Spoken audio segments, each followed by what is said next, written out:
ఈ రోజు నుండి పార్లమెంటు వర్షాకాల సమావేశాలు ప్రారంభమవుతూ ఉన్నాయి. దీనికంటే ముందు నిర్వహించినటువంటి అఖిలపక్ష సమావేశంలోనే చాలా వాడివేడి వాదనలు చివరికి ప్రతిపక్షాల అఖిలపక్ష సమావేశం నుండి వాకౌట్ చేశాయంటే, ఈరోజు జరగబోయే పార్లమెంట్ సమావేశాలు ఏ విధంగా ఉంటాయో మనం ఊహించవచ్చు. అండ్ అదే సమయంలోనే అఖిలపక్ష సమావేశానికి వైసీపీ తరపున నేతలు వైవి సుబ్బారెడ్డి గారు, మిథున్ రెడ్డి గారు హాజరయ్యారు. వాళ్ళు కొన్ని కీలకమైన అంశాల మీద చర్చ కోరారు. ఆంధ్రప్రదేశ్‌లో ఏ రైతుకు కూడా మద్దతు దక్కడం లేదు. ప్రభుత్వాల సహకారం అందడం లేదు. రైతులు తీవ్రంగా నష్టపోతున్నారు అని.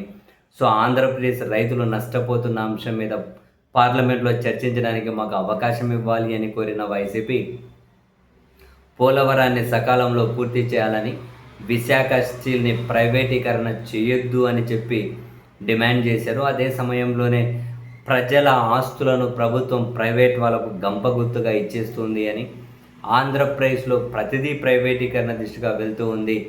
దీని మీద చర్చించే అవకాశం మాకు పార్లమెంట్లో కావాలి అని చెప్పి వైసీపీ డిమాండ్ చేశారు. అండ్ అదే సమయంలో అమరావతి పేరు మీద విచ్చలవిడిగా దోపిడీ జరుగుతోంది, విచ్చలవిడిగా అవినీతి జరుగుతూ ఉంది.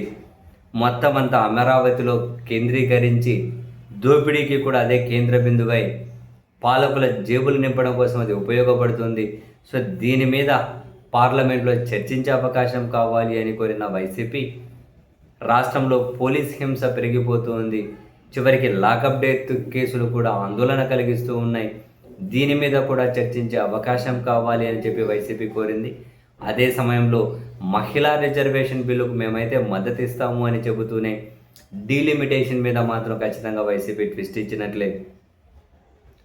డీలిమిటేషన్ బిల్ ఏదైతే ఉందో దాన్ని సభ లోపలికి తీసుకొచ్చిన తర్వాత, మేము ఆ బిల్లును పరిశీలించిన తర్వాత ఆంధ్రప్రదేశ్ ప్రయోజనాలు, దేశ ప్రయోజనాలు ఈ బిల్లు ద్వారా నెరవేరుతాయని భావిస్తే మాత్రమే మేము మద్దతు ఇస్తాము. అంటే మద్దతు ఇస్తామా ఇవ్వమా అనేది బిల్లును సభలో ప్రవేశపెట్టిన తర్వాత దాన్ని పరిశీలించి మాత్రమే నిర్ణయం తీసుకుంటామని చెప్పి వైసీపీ చెప్పింది. మహిళా రిజర్వేషన్ బిల్లుకైతే మేము ఓకే, బట్ డీలిమిటేషన్కి మాత్రం పరిశీలించిన తర్వాత నిర్ణయం తీసుకుంటామని చెప్పి వైసీపీ చెప్పింది. వెరసి ఈ రోజు నుంచి పార్లమెంట్ సమావేశాల్లో కొన్ని కీలక బిల్లులను తీసుకొచ్చే ఆ ప్రయత్నంలో పాలకపక్షం ఉంది.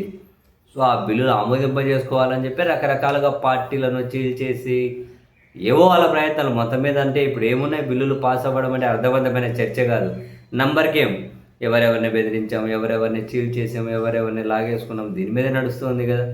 మరి ఈసారి బిల్లులు ఏం పెడతారు, అవి ఏం పాస్ అవుతాయి, ఏం రిజెక్ట్ అవుతాయి చూడాలి.